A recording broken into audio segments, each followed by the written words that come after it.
믿었던 모든 것이 단 30분 만에 무너졌습니다. 수십 년을 자랑해온 유럽의 의료기술, 그 확신은 서울의 병원에서 한순간에 무너졌죠. 아무도 예상하지 못했던 나라, 누구도 주목하지 않았던 방식, 그곳에서 그는 처음으로 환자라는 단어의 진짜 의미를 마주하게 됩니다. 단순한 기술이 아닌 사람을 먼저 보는 이 의료 시스템. 지금부터 그가 경험한 한국 의료의 진짜 힘, 그리고 세계가 놀란 변화의 시작점을 함께 따라가 보시죠. 구독과 좋아요, 그리고 알림 설정까지 꼭 부탁드립니다. 더 많은 감동 이야기를 전해드릴 수 있습니다. 저는 프랑스 파리 생앙투안 병원의 심장외과 과장 다니엘 위카입니다. 유럽 심장외과학회에서도 인정받는 의사로 일하고 있어요. 한국과는 전혀 연관이 없다고 생각했습니다. 동양의학이나 문화에 대해서는 그저 신기한 정도로만 여겼을 뿐이었거든요. 하지만 어머니가 젊은 시절 한국전쟁 참전 간호사로 활동했다는 이야기만 들었을 뿐, 그때는 그저 옛날 이야기 정도로만 생각했어요. 2024년 10월 서울에서 열린 아시아 태평양 심장외과학회에 초청받았습니다. 솔직히 말하면 한국 의료 수준에 대해서는 크게 기대하지 않았어요. 주제도 유럽식 최소 침습 심장 수술의 우수성이었으니까요. 그날 오후 2시 코엑스 컨벤션 센터 대강당에서 500여 명의 의료진 앞에서 발표를 시작했죠. 프랑스의 심장외과 기술은 세계 최고 수준입니다. 특히 우리의 정밀한 수술 기법은. 그 순간이었습니다. 갑자기 가슴이 조여오면서 숨이 막혔어요. 마이크를 잡은 손이 떨리기 시작했고 시야가 흐려졌습니다. 마지막으로 기억나는 건 강단에서 쓰러지면서 본 천장의 조명이었어요. 눈을 떴을 때는 하얀 천장과 의료기기 소리가 들렸습니다. 정신을 차리니 중환자실이었어요. 옆에 서 있던 젊은 한국인 의사가 말했습니다. 다행히 의식을 찾으셨네요. 급성 심근경색이었습니다. 응급시술로 막힌 혈관을 뚫었어요. 저는 화가 났습니다. 이 병원이 어디죠? 여기는 유럽이 아니잖아요. 제대로 된 치료를 받았는지 확신할 수 없어요. 그 의사는 침착하게 답했어요. 삼성서울병원 심장내과입니다. 쓰러지신 지 15분 만에 응급실에 도착하셨고 30분 만에 관상동맥 중재술을 실시했습니다. 저는 믿을 수 없었습니다. 프랑스에서라면 최소 몇 시간은 걸렸을 텐데 말이에요. 병원 침대에 누워있으면서도 저는 여전히 제 자존심을 굽히고 싶지 않았습니다. 프랑스에서 20년간 쌓아온 명성과 실력에 대한 확신이 있었거든요. 파리 의대에서 수석 졸업하고 유럽 심장외과학회 최연소 이사까지 지낸 제가 한국 의료진에게 치료받는다는 게 자존심이 상했어요. 담당 레지던트로 배정된 최유진이라는 젊은 의사가 매일 회진을 왔습니다. 26살 정도로 보이는 그 의사는 항상 차분하고 정중했어요. 하지만 저는 계속 까칠하게 굴었죠. 프랑스에서는 이런 식으로 환자를 대하지 않습니다. 좀 더 자세한 설명이 필요해요. 유진은 인내심을 갖고 답했습니다. 물론입니다. 선생님께서 받으신 시술은 1차적 경피적 관상동맥 중재술이고 좌전 하행동맥의 근위부 완전 폐색을 약물 방출 스텐트로 치료했어요. 저는 놀랐습니다. 이런 전문적이고 정확한 설명을 들을 줄 몰랐거든요. 하지만 여전히 인정하고 싶지 않았어요. 한국은 기술은 좋을지 몰라도 환자 중심의 치료는 부족할 거예요. 유럽처럼 인간적인 접근이 어려울 테니까요. 그런 제게 유진은 조용히 말했습니다. 선생님, 저희는 환자분 한 분 한 분을 가족처럼 생각해요. 저는 코웃음을 쳤습니다. 형식적인 말이라고 생각했거든요. 간호사들에게도 무례하게 굴었어요. 물 한 잔 달라고 할 때도 명령조로 말했고, 의사가 설명해주는 것도 귀찮아했습니다. 제가 의사라는 것을 계속 강조하면서 특별 대우를 받아야 한다고 생각했거든요. 하지만 한국 의료진들은 제 거만한 태도에도 불구하고 항상 친절하고 전문적으로 대해줬습니다. 간호사들은 제가 불편해하는 것을 미리 챙겨주었고, 통역사는 제가 이해할 수 있을 때까지 반복해서 설명해줬어요. 심지어 청소하시는 분까지도 항상 웃으면서 인사해주셨죠. 어느 날 밤 옆 침대에 계신 할아버지가 말씀하셨습니다. 젊은 친구, 여기 의사들 정말 좋은 사람들이야. 우리를 진짜 가족처럼 대해주거든. 저는 그 말을 듣고도 여전히 의심스러웠어요. 하지만 조금씩 뭔가 다르다는 것을 느끼기 시작했습니다. 제가 잠들기 전에 유진이 마지막 회진을 올 때면 단순히 의학적 검진만 하는 게 아니라 제가 불편한 것은 없는지, 걱정되는 것은 없는지 꼼꼼히 물어봤거든요. 선생님, 오늘 컨디션은 어떠세요? 가슴 답답함이나 어지러움은 없으시고요? 그런 세심한 배려가 계속되면서 저는 점점 혼란스러워졌습니다. 제가 생각했던 한국 의료와는 너무 달랐거든요. 기술적으로도 뛰어나면서 동시에 이렇게 인간적일 수 있다는 게 믿어지지 않았어요. 하지만 여전히 인정하기는 싫었습니다. 제 오만함이 그것을 막고 있었거든요. 이번 사흘째 되던 날, 저는 처음으로 한국 의료 시스템의 진면목을 마주하게 되었습니다. 아침 8시 정각에 유진이 들어와서 말했어요. 선생님, 오늘부터 본격적인 검사와 치료 계획을 세워보겠습니다. 그리고는 정말 놀라운 일이 벌어졌습니다. 1시간 만에 심장 초음파, 흉부 전산화 단층 촬영, 혈액 검사 결과가 모두 나왔어요. 프랑스에서라면 최소 사흘은 걸렸을 검사들이었습니다. 저는 의심스러웠어요. 이렇게 빨리 검사 결과가 나올 수 있나요? 정확한 건지 확신할 수 없습니다.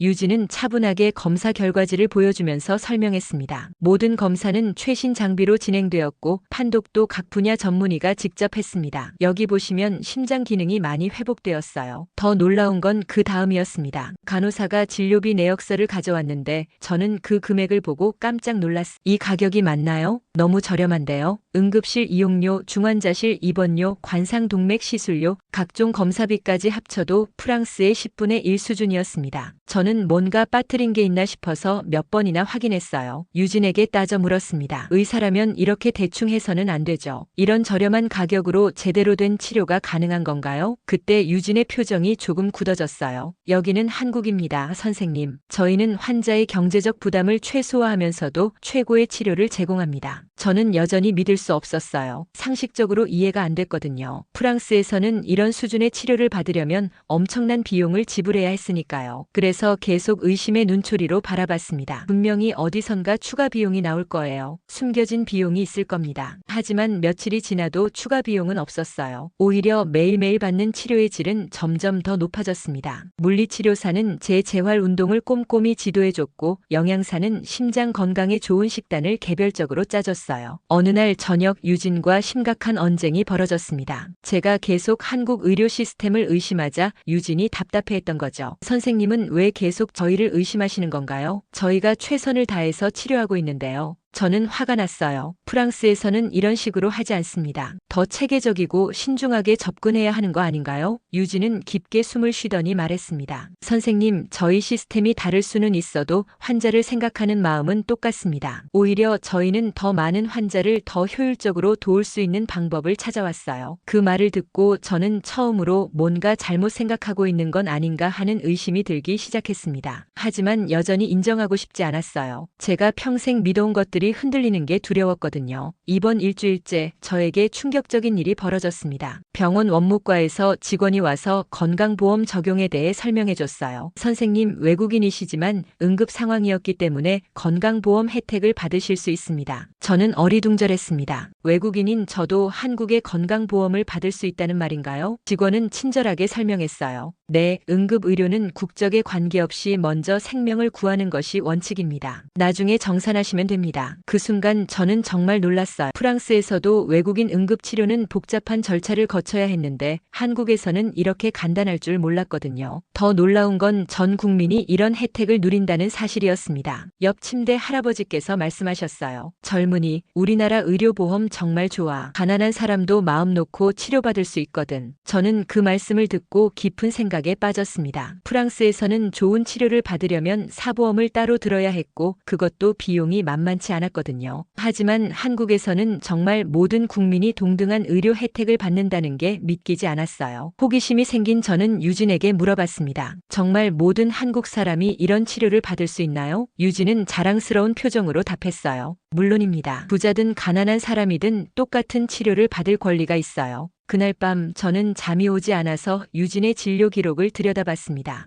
허락을 받고 본 건데 정말 놀라웠어요. 제 상태에 대한 기록이 하루하루 꼼꼼하게 적혀 있었고 단순한 의학적 소견뿐만 아니라 제 심리 상태나 불편 사항까지 세세하게 기록되어 있었거든요. 환자분이 아직 한국 의료 시스템에 대한 불신을 갖고 계심, 더 자세한 설명과 배려가 필요함, 오늘은 고향 음식이 그립다고 하심, 영양과와 상의하여 서양식 메뉴 제공 검토, 수술에 대한 두려움을 표현하심, 충분한 상담 시간 확보 필요, 이런 식으로 정말 세심하게 기록되어 있었어요. 저는 깜짝 놀랐습니다. 프랑스에서도 이렇게까지 환자 개인에게 신경 쓰는 의사를 본 적이 없었거든요. 다음 날 아침 저는 유진에게 말했어요. 당신의 진료 기록을 봤는데 정말 꼼꼼하게 적어놨더군요. 유진은 당연하다는 듯이 답했습니다. 환자분 한 분 한 분이 모두 소중하니까요. 의학적 치료만으로는 부족해요. 마음까지 치료해야 진정한 치료라고 생각합니다. 그 순간 저는 뭔가 가슴 한구석이 뜨거워지는 것을 느꼈어요. 제가 그동안 얼마나 오만했는지 깨닫기 시작했거든요. 한국 의료진들이 저를 한 명의 환자로, 한 사람으로 정말 진심으로 대해주고 있다는 것을 느꼈습니다. 고작 이 나라에 이런 시스템이 있다니. 저도 모르게 중얼거린 그 말을 듣고 유진이 웃으며 말했어요. 선생님, 저희 나라 의료진들 정말 자랑스럽죠. 저는 처음으로 고개를 끄덕였습니다. 인정하기 싫었지만 한국의 의료 시스템이 정말 대단하다는 것을 느끼기 시작했거든요. 이번 열흘째 저는 유진과 진솔한 대화를 나누게 되었습니다. 그날 오후 회진 시간에 유진이 평소보다 조용해 보였어요. 저는 궁금해서 물어봤습니다. 오늘 좀 피곤해 보이는데 괜찮나요? 유진은 잠시 망설이더니 말했어요. 사실 어제 응급실에서 할아버지 한 분을 못 살렸어요. 심근경색이었는데 조금만 더 빨리 오셨으면. 그 말을 듣고 저는 깊은 감동을 받았습니다. 의사가 환자를 잃은 것에 대해 이렇게 진심으로 아파하는 모습을 본 게 오랜만이었거든요. 우리는 환자를 돈이 아닌 사람으로 봅니다. 유진의 그 한마디가 제 가슴에 깊이 박혔어요. 프랑스에서 저는 성공적인 수술 건수나 논문 발표에만 신경 썼었는데 정작 환자 한 사람 한 사람의 마음까지는 헤아리지 못했던 것 같았거든요. 재활 치료를 받으면서 저는 같은 병실의 박씨 할아버지와 가까워졌습니다. 75살의 할아버지는 당뇨 합병증으로 입원하셨는데 항상 밝으셨어요. 젊은 친구,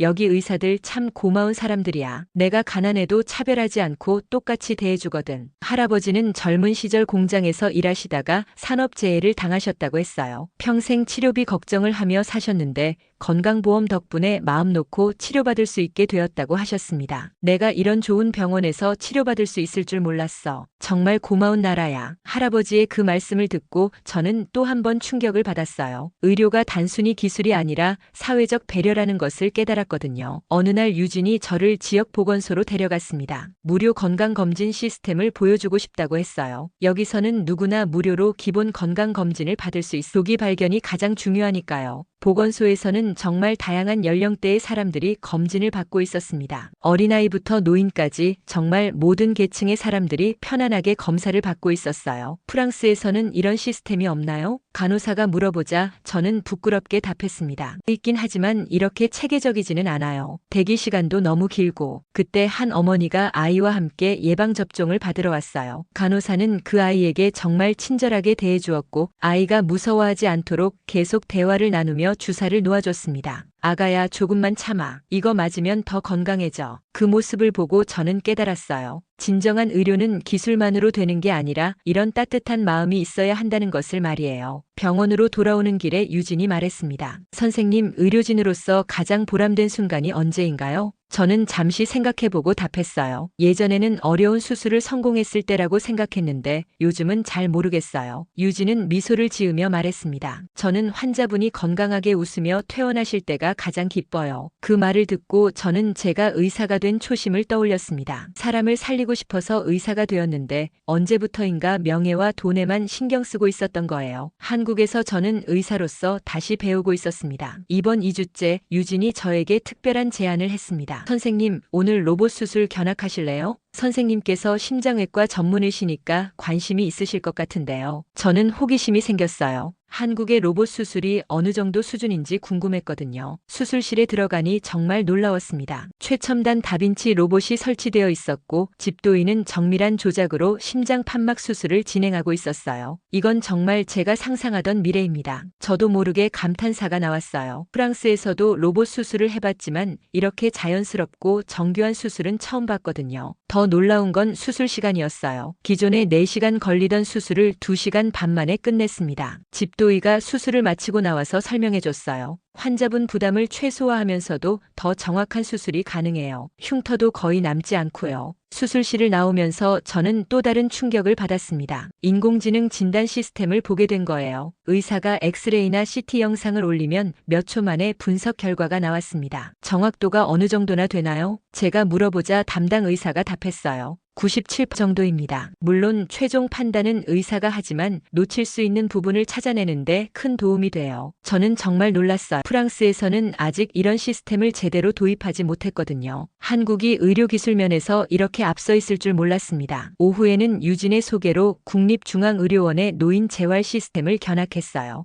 그곳에서 본 광경은 정말 감동적이었습니다. 물리치료사들이 할머니, 할아버지들과 함께 재활 운동을 하고 있었는데 정말 가족처럼 따뜻하게 대해주고 있었어요. 할머니, 오늘 컨디션 어떠세요? 무릎이 아프시면 말씀해 주세요. 물리치료사의 그런 세심한 배려를 보고 저는 또 한 번 감동받았습니다. 단순히 치료만 하는 게 아니라 정말 한 사람의 인생을 소중히 여기고 있다는 게 느껴졌거든요. 한 할머니가 저에게 말씀하셨어요. 젊은이, 우리나라 의료진들 정말 고마운 사람들이야. 내 자식보다 더 잘해줘. 그 말씀을 듣고 저는 깊은 생각에 빠졌어요. 의료가 단순히 병을 고치는 것이 아니라 사람의 존재 자체를 소중히 여기는 것이구나 하고 말이에요. 저녁에 병실로 돌아와서 유진에게 말했습니다. 오늘 정말 많은 것을 배웠어요. 한국의 의료기술이 이렇게 뛰어날 줄 몰랐습니다. 유진은 겸손하게 답했어요. 저희는 아직 배울 게 많아요. 하지만 환자를 위한 마음만큼은 누구에게도 지지 않으려고 해요. 그때 저는 확신했습니다. 한국은 단순히 저렴한 의료 서비스를 제공하는 나라가 아니라 진정한 의료 선진국이라는 것을 말이에요. 기술과 마음이 함께 어우러진 진정한 의료 강국이었습니다. 한국이 의료 기술력으로도 미래를 선도하고 있군요. 저는 진심으로 감탄하며 그렇게 말했어요. 제가 평생 고집스럽게 믿어왔던 유럽 의료의 우수성에 대한 생각이 완전히 바뀌는 순간이었습니다. 이번 보름째 되던 날 저녁 유진과 저는 병원 옥상 정원에서 조용한 대화를 나눴습니다. 서울의 야경이 아름답게 펼쳐진 그곳에서 유진이 갑자기 조용히 말했어요. 선생님, 사실 저도 아버지를 치료해드리지 못해서 후회하고 있어요. 저는 깜짝 놀랐습니다. 유진이 개인적인 이야기를 꺼낸 건 처음이었거든요. 제 아버지도 심근경색으로 돌아가셨거든요. 그때 저는 아직 의대생이었어요. 의학 지식은 있었지만 아무것도 할 수 없었죠. 유진의 목소리가 떨리고 있었어요. 저는 그 순간 유진이 왜 그렇게 환자들에게 정성을 다하는지 이해할 수 있었습니다. 그래서 저는 제가 치료하는 모든 환자분을 아버지처럼 생각해요. 누군가의 소중한 가족이니까요. 그 말을 듣고 저는 가슴이 뭉클해졌어요. 제가 그동안 얼마나 차갑고 기계적으로 환자들을 대했는지 깨달았거든요. 유진, 미안합니다. 저는 진심으로 사과했어요. 처음에 당신과 한국 의료진들을 무시했던 것 정말 죄송해요. 당신에게서 많은 것을 배웠습니다. 유진은 따뜻하게 웃으며 답했습니다. 괜찮아요, 선생님. 오히려 선생님께서 저희에게도 많은 자극을 주셨어요. 더 나은 의료진이 되려고 노력하게 만들어주셨거든요. 다음 날부터 저는 완전히 달라졌습니다. 간호사들에게 정중하게 인사했고 청소하시는 분들께도 고마움을 표현했어요. 특히 같은 병실 박씨 할아버지와 더 많은 대화를 나눴습니다. 할아버지, 프랑스에도 할아버지 같은 분이 계세요. 고향이 그리우시죠? 할아버지는 눈물을 글썽이며 말씀하셨어요. 젊은이가 이렇게 따뜻하게 대해주니 고맙구나. 내 손자 같아. 그런 할아버지의 모습을 보며 저는 의료가 단순히 병을 고치는 것이 아니라 마음과 마음을 나누는 것이라는 걸 깨달았어요. 퇴원 전날 밤 저는 유진에게 편지를 썼습니다. 한국어는 못했지만 영어로 정성껏 써서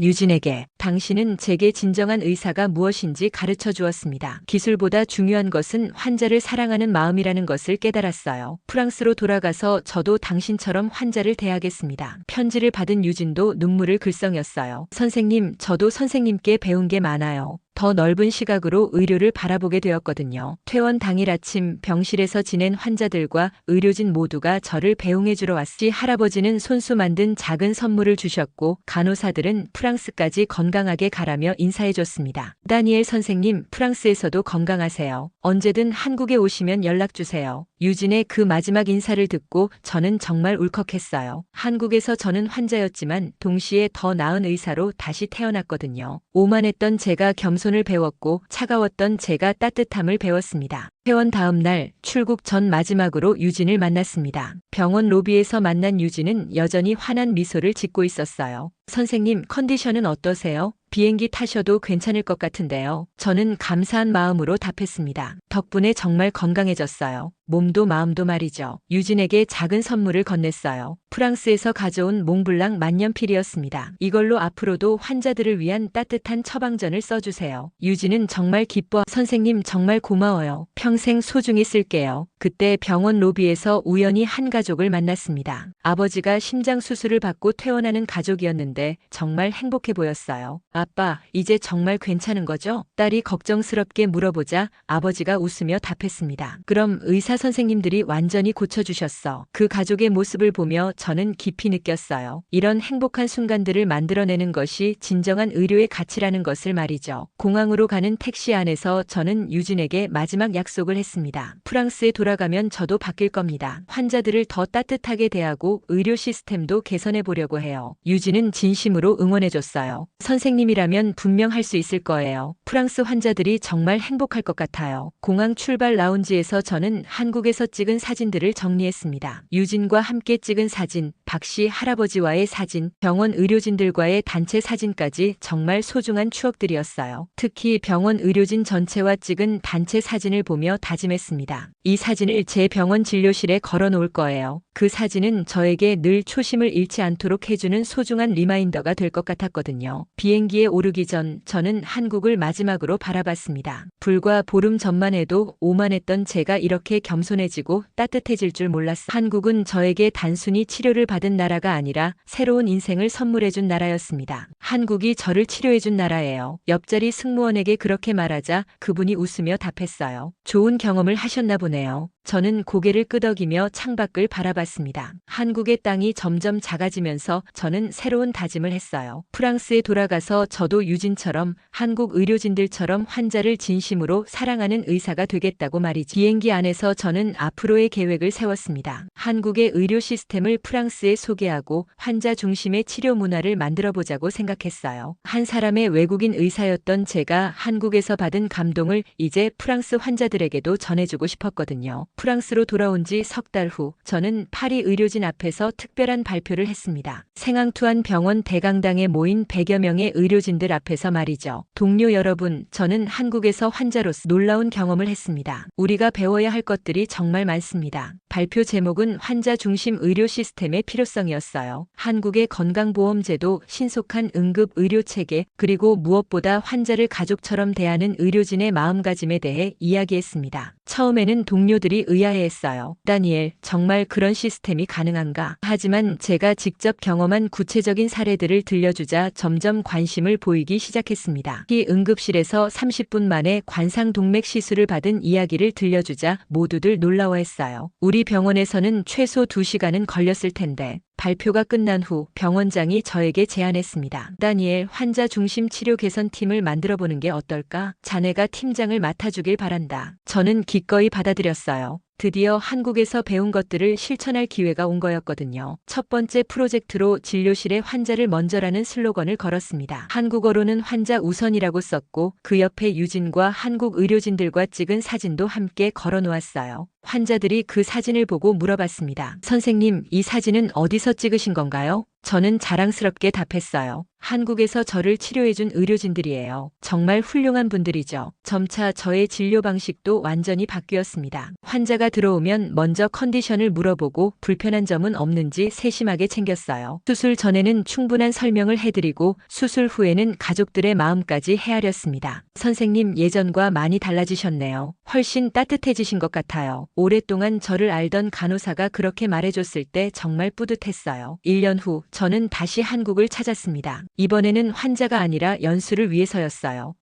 삼성서울병원에서 일주일간 한국의 의료 시스템을 더 자세히 배우고 싶었거든요. 공항에 마중 나온 유진을 보는 순간 정말 반가웠어요. 유진, 정말 보고 싶었어요. 유진도 환하게 웃으며 말했습니다. 선생님, 프랑스에서 어떻게 지내셨어요? 소식 들었어요. 병원에서 개혁을 많이 하셨다면서요? 저는 자랑스럽게 이야기했어요. 당신에게 배운 것들을 실천하고 있어요. 환자들이 정말 좋아해요. 병원에서 일주일을 보내며 저는 더 많은 것을 배웠습니다. 인공지능 진단 시스템 도입 방법, 로봇 수술 프로그램, 그리고 무엇보다 환자와 소통하는 새로운 방법들을 익혔어요. 마지막 날 유진과 함께 병원 옥상 정원에 올라갔습니다. 1년 전 그 자리에서 우리는 또 다른 약속을 했어요. 유진, 내년에는 당신이 프랑스에 와서 저희 병원을 도와주세요. 유진은 기뻐하며 답했습니다. 정말요? 저도 유럽의 의료 시스템을 배우고 싶었어요. 프랑스로 돌아와서 저는 병원 전체 회의에서 발표했습니다. 한국은 단순한 의료 강국이 아닙니다. 기술과 마음이 함께 어우러진 진정한 의료 선진국이에요. 그리고 마지막에 이렇게 말했습니다. 의료가 바뀌면 나라가 바뀝니다. 우리도 환자를 진심으로 사랑하는 의료진이 되어야 해요. 지금 저는 매일 아침 진료실에 걸린 한국 의료진들의 사진을 보며 다짐합니다. 오늘도 유진처럼 한국 의료진들처럼 환자를 가족같이 대하자고 말이에요. 한국은 저에게 새로운 인생을 선물해준 나라이고 저는 그 은혜를 평생 잊지 않을 겁니다. 의료 강국 한국, 이제 세계가 다시 주목하고 있습니다.